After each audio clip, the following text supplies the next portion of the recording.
Hey guys, it's Matt. I have a couple aliases on Reddit. I'm the main lobster, and on Instagram I am Red Paw Packs. I'm 20. I live in Tallahassee, Florida. My dog's name is Lucy, and she is Red Paw.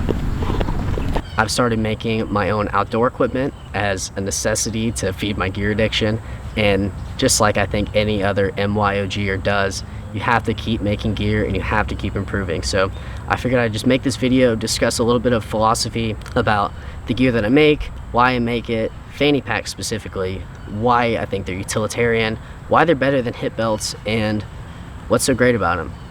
So why do I use fanny packs? Well, I think it's versatile. I think it's more versatile than the alternatives, which there are the Japanese sakoche, which is like a cross bag, and I think that's also nice, and I might experiment with making one or two of those too. But I think a fanny pack really hits all the marks for me. It's 1, very light, 2, has a lot of storage, 3, it's extremely versatile. You can take it off, you can put it on with ease, you can slide it around your waist, it's not uncomfortable. You can fit a full water bottle if you want, you can add more food to your resupply. I think that really helps with options. And in my experience, especially with my Z-Packs or Call, it's been really difficult to access my hip belt pockets. And maybe it's because my waist is pretty narrow, I had to get a pretty small belt, but my experience was that any hip belt pockets are harder to access than a fanny pack, because the fanny pack, you can just move it to the position that you want.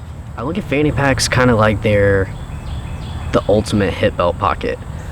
Like, it's the hip belt pocket that you can take off and use on a frameless pack, a hip beltless pack, if you're using no pack at all.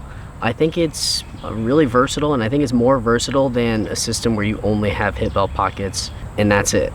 In my experience, fanny packs have always been more accessible. Like, you can just easily reach in, grab whatever you want. If you don't want it right in front of you, if you don't want it on your side, you can adjust it. It's not going to be uncomfortable. You can wear it over your shoulder like a sling. You can do all sorts of things with fanny packs that you just simply can't do with a hip belt pocket. Sometimes I'll use my fanny packs as my only pack for a short day hike, and the philosophy behind that is I'll stick a water bottle in the top stretchy mesh part, and I'll stick my food, my phone, my knife, whatever in the rest of the compartment. I think it's really utilitarian. It doesn't get in the way.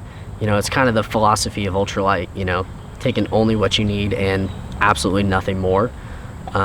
I think using a fanny pack really helps you reach that in a sense. And the stretchy pocket, so what I put in the stretchy pocket, most of the time it ends up being snacks like food and my water purification like a Sawyer filter or Aquamira, you know, but also it's a great place for my sunglasses because I would never carry a case with those, and I'm always wearing sunglasses, so that's crucial. Additionally, you can fit a tripod that folds. It's pretty much unlimited possibilities. It's kind of like the Palante Fancy Bottom on their backpacks. That was my equivalent, is the stretchy top pocket. On some of my newer iterations, I've also added a phone pocket just to kind of protect your phone and keep it in one place, make sure it doesn't get scratched up.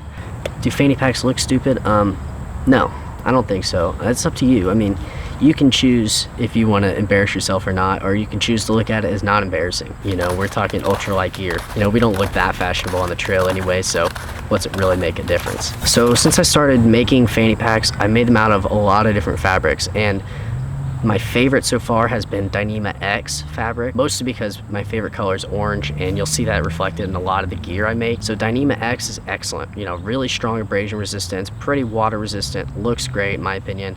And then also I've been making them out of light skin fabric, so a lot of Dimension Polyant fabric. LS07 is really light. I'm probably going to experiment with LS21, which is like the next step up of denier. That'll be a 210 denier versus a 70 denier like the LS07. I think that'll add a little bit for the durability. It'll increase the weight a little bit, but I think that'll be worth it. And additionally, X-Pack VX21 or Terrain X-Pack, that's being used by a lot of cottage companies like Superior Wilderness Designs, you know, Palante packs on their version 1 pack. VX has been used a ton, and for good reason, I think. You know, it comes in a lot of great colors. It's really waterproof. It's really resistant. I mean, it's really tough fabric, and it is pretty weighty, but at the same time, it's about on par with Dyneema X. So I'm going to continue to use it, and not to mention the colors are just fantastic. So if you're interested to see more of the work I'm doing, be sure to follow me on Instagram. I participate in a lot of discussion on r/ultralight on Reddit, at you, the main lobster. You know, be sure to comment back, tell me if you like the video, and tell me if you agree. You know, do you like fanny packs? Do you intend to use them?